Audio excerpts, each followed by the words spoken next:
2023-24 সালের রেজাল্ট ফল প্রকাশের দিনে আপনাদের সবাইকে স্বাগত জানাচ্ছি। ফাইনাল রেজাল্ট ঘোষণা করার আগে আপনাদের সবার সামনে আমি 2 মিনিট সময় নিয়ে দুটো বিষয়ে একটু বলতে চাই। প্রথমত, আজকে 24শে মে আমরা পরীক্ষার ফল রেজাল্ট ঘোষণা করছি। আমার জানা মতো মে মাসে ত্রিপুরা মধ্যশিক্ষা পর্ষদ থেকে রেজাল্ট ঘোষণা করা এর আগে হয়। সাধারণত জুন মাসে 15 তারিখের মধ্যেই রেজাল্ট ঘোষণা করা হয়। তো আজকে আমরা কয়েকদিন আগে রেজাল্ট ঘোষণা করতে পারছি এবং পুরোপুরি রেজাল্ট ঘোষণা করার জন্য আমরা শুধুমাত্র মধ্যশিক্ষা পর্ষদ কোনো কৃতিত্ব দাবি করতে পারি না। আর মধ্যশিক্ষা পর্ষদ এই রেজাল্ট কয়েকদিন আগে ঘোষণা করার জন্য এবং পুরো রেজাল্টের কাজটা নিষ্পন্ন করার জন্য যাদের কাছে ঋণী, আমি প্রথমেই তাদের প্রত্যেককে আমাদের দিক থেকে ধন্যবাদ জানাতে চাই। তাদের মধ্যে বিশেষ করে আমি উল্লেখ করব ত্রিপুরা সরকারি এডুকেশন ডাইরেক্টর এবং প্রত্যেকটা ডিস্ট্রিক্ট এডুকেশন অফিসার, বিভিন্ন স্কুলের হেডমাস্টার মশাই এবং শিক্ষা বিভাগের যাবতীয় কর্মচারী যারাই আমাদের দরকারে আমরা দেখেছি, ওরা প্রত্যেকে আমাদের ডাকে সাড়া দিয়েছেন এবং আন্তরিকভাবে আমাদের সহযোগিতা করেছেন। এছাড়া বিশেষ করে আমি উল্লেখ করব, দেখুন, পরীক্ষার খাতা মানে উত্তরপত্র মূল্যায়নের সময় প্রায় 2500-এর মতো শিক্ষক যারা জড়িত ছিলেন, এদের কাছে আমাদের বোর্ডের দিক থেকে সবিনয়ে অনুরোধ করা হয়েছিল, আপনারা আন্তরিকভাবে অত্যন্ত সিরিয়াসলি যথাসম্ভব তাড়াতাড়ি খাতার এক্সামিনেশন কাজটা শেষ করুন। ওরা আমাদের ডাকে আন্তরিকভাবে সাড়া দিয়ে খাতাগুলো দেখা সম্পন্ন করেছেন। এই জন্য তাদের কাছে আমরা ঋণী থাকবো। এছাড়াও আমরা প্রত্যেকটা পরীক্ষা সেন্টারে আইন শৃঙ্খলা বজায় রাখার জন্য যাদের কাছে ঋণী, সেটা হলো পুলিশ বিভাগ।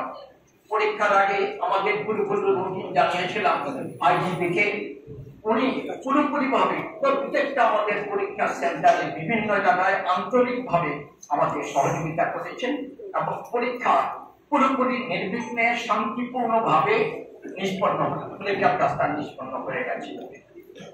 আজকে আর আমাদের প্রত্যেকের কাছে আমাদের বোর্ডের দিক থেকে কৃতজ্ঞতা স্বীকার করছি এবং তাদের প্রত্যেককে আমার আন্তরিক ধন্যবাদ জানাচ্ছি।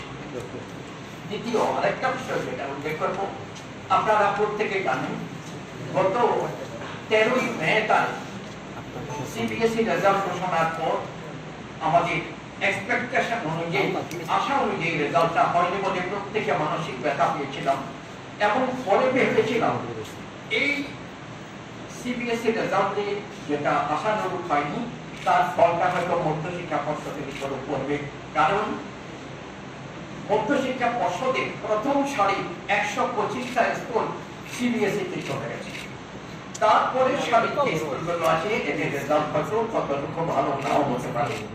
আজকে ফল প্রকাশের দিনে আপনাদের প্রত্যেকের সামনে আমি সবিনয়ে বলবো যে আমরা যতটা মন খারাপ করেছিলাম, ত্রিপুরা মধ্যশিক্ষা পর্ষদের রেজাল্ট ততটুকু খারাপ হয়নি। আর আপনারা প্রত্যেকে জানেন রেজাল্ট ঘোষণা করার সময় এখন যেটা করা হয়, ওই আগে আমাদের একটা বদ্ধ ধারণা ছিল প্রথম 10 জনকে 20 জনকে এই কাজটা এখনই আমরা করি না, কারণ পরবর্তী সময় দেখা যায় এখন ছেলেগুলি যখন খাতা রিভিউ করে, সেলফ ইন্সপেকশন করে, পরবর্তী প্রথম 10 জন প্রথম 20 জন এদের মধ্যে 1 নম্বর 2 নম্বর এমনটা 3 নম্বরের পার্থক্য থাকে। আচ্ছা, সেলফ ইন্সপেকশন অথবা রিভিউ 1-2 নম্বর হেরফের হয়ে যায়। তো আমরা আজকে যদি রেজাল্ট ঘোষণা করি, পরবর্তী সময় দেখা যাবে ওই মেরিট বেসিস যদি লিস্ট করি সেটা ঠিক থাকে না, হেরফের হয় না। কাজেই আমরা সেই অবস্থায় ওই মেরিট বেসিস লিস্ট এখন ঘোষণা করি না। এবার মধ্যশিক্ষা পর্ষদ, আমাদের ত্রিপুরা মধ্যশিক্ষা পর্ষদে মাধ্যমিক পরীক্ষা দিয়েছিল 1083টা 1083টা স্কুলের মোট পরীক্ষার্থী সংখ্যা ছিল 33,739 জন। 33,739 টোটাল যারা পরীক্ষার্থী, তার মধ্যে পাস করেছে 29,534 জন। 29,534 পাস করেছে। পাশের হারটা হলো মাধ্যমিকে 87.54%। একটা কথা এখানে আমি গতবার আমাদের যে মহাশিক্ষা পর্ষদের পরীক্ষার রেজাল্ট ঘোষণা হয়েছিল, গতবার মাধ্যমিকে পাস করেছিল 86.32%, এবার পাস করেছে 87.54%। দেখতে পাচ্ছি রেজাল্টটা আমরা বলতে হয় 1% একটু বেশি বেটার রেজাল্ট মাধ্যমিক। আর মাধ্যমিকে এই যে 33,729 জন পরীক্ষা দিল, এর মধ্যে মেইল পরীক্ষার্থী ছিল 15,782 জন, 15,782। এটা হলো মেল ক্যান্ডিডেট। ফিমেল ছিল 17,957, 17,957। সেক্ষেত্রে চেয়ে আমাদের এখানে মেয়েরা অনেকটাই এগিয়ে। আর আমাদের এখানে 100% যে পাস করেছে এই সমস্ত, আমি প্রথমেই বলেছিলাম 1083টা স্কুলের ছেলে মেয়েরা মাধ্যমিক পরীক্ষায় বসেছিল, তার মধ্যে 100% পাস করেছে 310টা স্কুলের স্টুডেন্ট। 310 ওরা 100% পাস করে গেছে।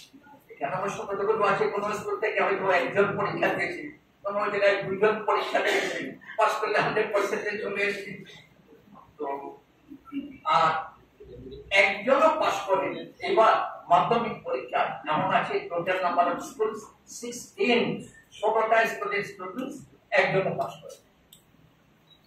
তার মধ্যে রেজাল্টের দিক থেকে যদি আপনারা ডিস্ট্রিক্ট ওয়াইজ দেখেন তাহলে দেখুন এবার মাধ্যমিক পরীক্ষার ফার্স্ট হয়েছে গোমতী ডিস্ট্রিক্ট, তাদের পাশের হার 92.96%। গোমতী ডিস্ট্রিক্ট ফার্স্ট হয়েছে। সেকেন্ড হয়েছে সাউথ ডিস্ট্রিক্ট, সামান্য ডিফারেন্স। সাউথের রেজাল্ট হলো 92.91%, সাউথ ডিস্ট্রিক্ট সেকেন্ড। আর থার্ড হচ্ছে ওয়েস্ট ডিস্ট্রিক্ট, এখানে পাস করেছে 91.13%। এগুলো ফার্স্ট, সেকেন্ড, থার্ড। গোমতী দক্ষিণ জেলা, এখানে দেখুন আমাদের মোট পরীক্ষা দিয়েছিল 408 স্কুল, 408টা স্কুলের মোট পরীক্ষার্থীর সংখ্যা ছিল 25,350 জন, 25,350। তার মধ্যে পাস করেছে 20,095 জন। পাশের হারটা হলো 79.27%, 79.27%। আর গতবার 12-এ পাস করেছিল 83.52%। গতবার 12-এ একটু বেশি পাস করেছিল, এবার একটু কম করেছে।